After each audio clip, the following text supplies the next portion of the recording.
Olá! Seguimos então hoje com a segunda parte do capítulo 43. Eles tinham a intenção de descer em Jopa, mas um temporal surgiu e foram levados para fora de sua rota até Cesareia.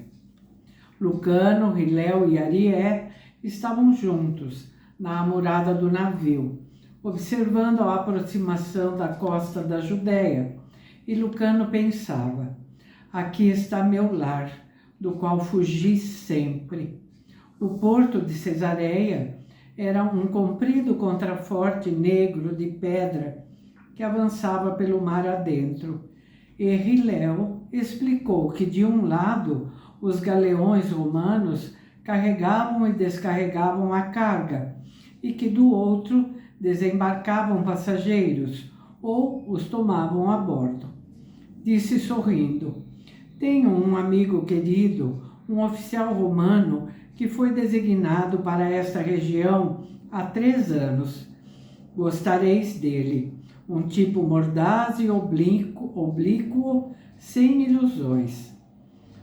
Por trás do maravilhoso navio de Riléu, imensa nuvem negra formava a torre enorme, sublinhada pelo ouro refulgente do sol que descia. O mar fluía como rubi líquido. Marte, uma joia de âmbar, levantava-se contra o edifício enevoado.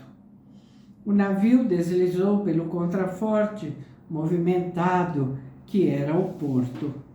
Vários galeões e embarcações menores estavam ancorados. Suas velas frouxas, manchadas de escarlate pelo poente. Uma lombada baixa de colinas era vista para além do porto, bronzeada e despida, e o ar pungia com os odores do Oriente. Riléu apontou para as colinas e disse com certa amargura: os romanos arrancaram do nosso chão nossos ciprestes escuros para fazer seus navios. Os olhos azuis de Arié estavam agudos e penetrantes ao olhar para a terra de seus pais, e seus lábios fremiam de emoção. Vendo isso, ele pôs a mão no braço do jovem, apertando-o afetuosamente. Tinha uma irmã jovem e bela, Léa, de 15 anos, pronta para o casamento. Começou a planejar o matrimônio entre ela e Arié, o filho de Eleazar ben Salomão, um nome nobre em Israel. O navio, habilmente manobrado, deslizou para dentro do porto, todas as suas alegres flâmulas adejando, suas velas inclinadas contra o terroso céu do poente. Foi saudado por outros navios, e Riléu cumprimentava, seu rosto bonito sorrindo. Os marinheiros gritavam lá do mastro. As docas agitavam-se, movimentando-se com a aproximação da noite. Lanternas começaram a aparecer no crepúsculo, que descia rapidamente. Certo número de soldados romanos estava de pé, ociosos, observando o trabalho. E o oficial veio correndo, com passo leve, até o cais onde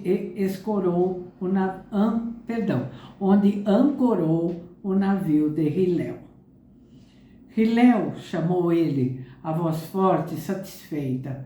Cumprimentos! O elmo reluzia como fogo, refletindo o sol que desaparecia depressa e que brilhava em tons vermelhos sobre seu rosto masculino bem marcado. Começou a rir, de pé no cais, os polegares metidos no cinturão largo, as pernas nuas separadas, a túnica batendo ao vento ligeiro. Então o pranchão saiu do navio e ele correu, subindo e rindo para bordo. Hiléu caiu-lhe nos braços e ambos abraçaram-se. Como sabias que chegaríamos aqui? Perguntou Hiléu. O romano deu uma vasta piscada, fingindo não ver Lucano e Arié, que estavam ali perto. Como sei? Perguntou ele. Gostaria que acreditasse, seu judeu místico, que um anjo inclinou-se e sussurrou aos meus ouvidos, ou que um oráculo me disse, ou que um sacerdote mencionou tal coisa ao examinar as entranhas de um animal sacrificado. Mas não, minha obrigação era saber exatamente onde estiveste navegando nesses últimos 2 meses e quem tinhas a bordo. Já não sorria. Voltou-se abruptamente para Lucano, que olhava atentamente para ele. Não me conhece, Lucano, filho de Deodoro Cirino? Perguntou ele, em voz grave e desapontada. Lucano teve um sobressalto. Retirou os cotovelos da amurada. Não, exclamou, não pode ser. Plócio! E agarrando o braço de Plócio, não podia falar. Hiléu olhava espantado para os dois. Plócio lhe disse, esses gregos são muito emotivos, embora finjam não o ser. Segurou Lucano, afastando-o para vê-lo melhor, e seus olhos de soldado estavam úmidos. Bem, aqui estás, finalmente. Mais uma vez nos encontramos. Eu estava em Jopa há 2 dias e ali ouvi dizer que o navio não atracaria. Parou, depois disse como alguém que está profundamente comovido. Lucano, jamais nos escrevemos, mas eu sempre soube onde estavas, pois César tinha-me sob sua proteção. Não posso crer, disse Lucano. Estou muito feliz. És realmente tu, Plócio, meu querido amigo, depois de todos esses anos. Riu um pouco para esconder quanto estava emocionado. Mas as lanternas desabrochavam em luz e as tochas carmesins dançavam diante de seus olhos. Juro por Castor e Pólux que não mudaste, disse Plócio. Pousara as mãos nos ombros de Lucano e ele se inclinava para a frente a fim de observar-lhe o rosto. Ainda és um jovem e, no entanto, tens idade bastante para mostrar barba grisalha. Olhou para Hiléu e disse, este é o nosso querido Hermes, que fugiu dos braços de Júlia e do qual eu te falei. E ria. Também tu não mudaste, disse Lucano, de certa forma mentirosa, pois Plócio estava mais gordo e mais robusto do que ele se recordava, e tinha a estrutura pesada de um homem de 46 anos. As sobrancelhas abaixo do elmo estavam misturadas com fios brancos. Ah, disse Plócio, os deuses não me deram o segredo da juventude eterna, como te deram, meu querido Lucano.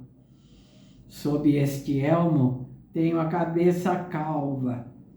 Poucas vezes o tiro, pois tenho receio de que, como aconteceu com Ésquilo, uma águia pense ser minha cabeça uma pedra e atire sobre ela uma tartaruga.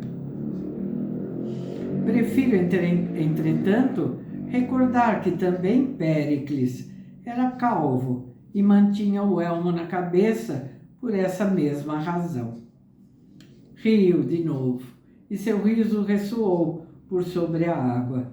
Abraçou Lucano mais uma vez, depois deu-lhe palmadas nas costas. Lucano apresentou-o a Arié. Sim, compreendo, disse Plócio cordialmente. ouvi falar em Arié ben Eleazar, pois os advogados zumbem a respeito dele em Jerusalém. Sabia que estava contigo nesse navio.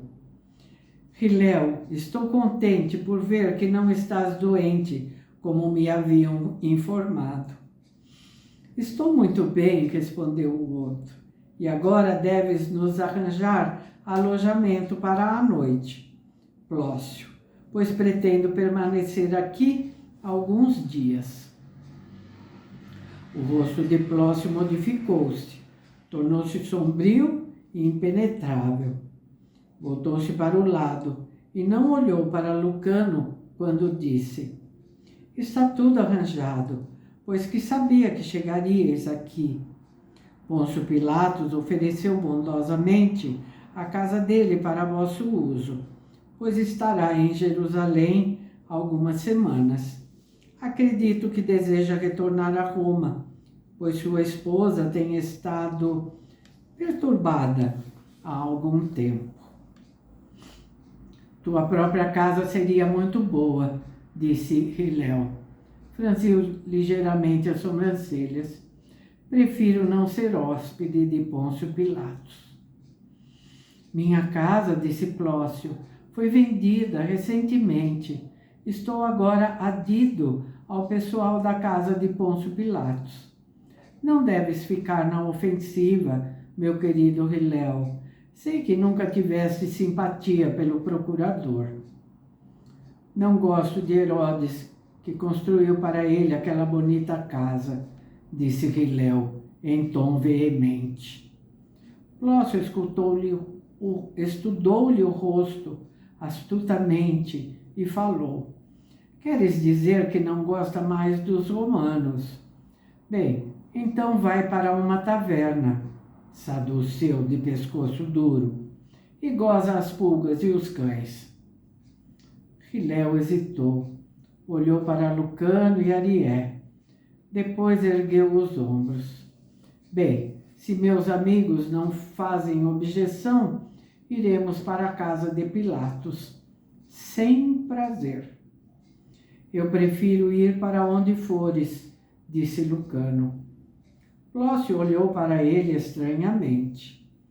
Acho que não, quando te disser que teu irmão adotivo, Prisco, está na vila de Pilatos, naquelas colinas que ficam lá adiante, e espera por ti.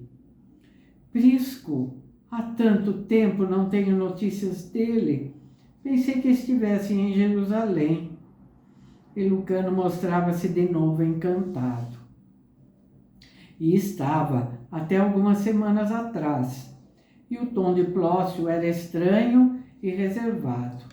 É amigo de Pilatos e esteve em visita a ele. O soldado parou, depois disse: o ar aqui é mais salubre do que em Jerusalém, e ele tem estado ligeiramente doente.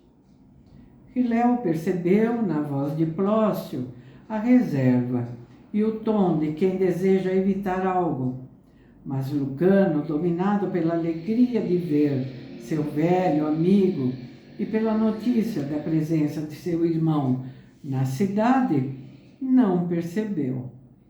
Os três foram para a grande biga de Plócio, puxada por 4 cavalos pretos. A última luz tombava sobre a terra, e quando a biga saiu, Lucano olhava ansiosamente em derredor. Havia pouco para ver naquela escuridão, a não ser o faiscar ocasional de uma luz em vasta e distante fortaleza, ou uma lâmpada numa casa pequena, ou um bosque de ciprestes que pareciam lanças recortando-se contra a lua amarela que se ia erguendo. Moças e rapazes soltavam gritos roucos e guturais, corriam na frente da biga e de seus cavalos, tocando para casa seus rebanhos, ou um bando de cabras, ou ovelhas marrons com focinhos pretos. Lucano imaginou, pelo cheiro da poeira, que a terra era seca, arenosa e friável. À medida que subiam as colinas baixas, a cidade ficou abaixo dele, com seus telhados rasos reluzindo, suas ruas estreitas, inquietas com suas luzes e com seus portais dourados. Havia tão pouco para ver naquela rápida escuridão. E, no entanto... Opa, cadê? Ai, perdi a linha. Aqui. E, no entanto, Lucano estava profundamente excitado, como nunca estivera em sua vida. Não eram os odores intensos e profundos, pungentes e quentes sobre a brisa do mar, pesados com uma sugestão de incenso, de especiarias, exalados pela própria terra, o que o comoviam. Não era o cheiro picante das árvores e da relva ressecada, nem da poeira. Ele conhecia bem o Oriente. Os odores ali apenas eram mais insistentes do que em Alexandria ou no Cairo, em Tebas ou na Síria. Nenhum daqueles odores comovia Lucano, mas apenas a ideia de que ali tinham vivido os sábios e os profetas, os patriarcas e os homens poderosos, os homens de Moisés, Davi, Saul, Elias, que aquela era a terra de Golias, de Gaza, de reis e guerreiros, de Samuel e Salomão. Ali tinham retumbado os trovões dos tempos. Ali Deus caminhara como um terremoto. Ali o Sinai mugira, trovejara e ficara entorpecido pelos coriscos. Ali os mandamentos tinham sido dados aos homens. Ali se havia erguido a concepção de que o homem podia ser mais do que homem e que lhe ordenavam que assim fosse. Ali, naquela pequena região, os gigantes, os titãs, tinham realmente saltado da terra e o retumbar de suas vozes ecoara mesmo no silêncio. Ali havia mais sabedoria do que a Grécia concebera, mais grandeza do que Roma conseguira sob o sol. Não existia ali uma polegada de terra que não fosse abençoada. Não havia uma árvore que não se erguesse em maravilha. Ali, os heróis espirituais tinham tido o seu ser, e suas sombras caminhavam em cada estrada. Ali, uma jovenzinha levara Deus em seu ventre, e ali ele se manifestara ao homem. Ali ele vivera e ali morrera. E ali preferia falar como homem.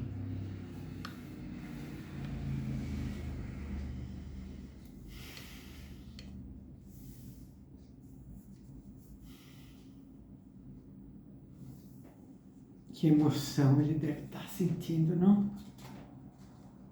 Ele deve ter sentido.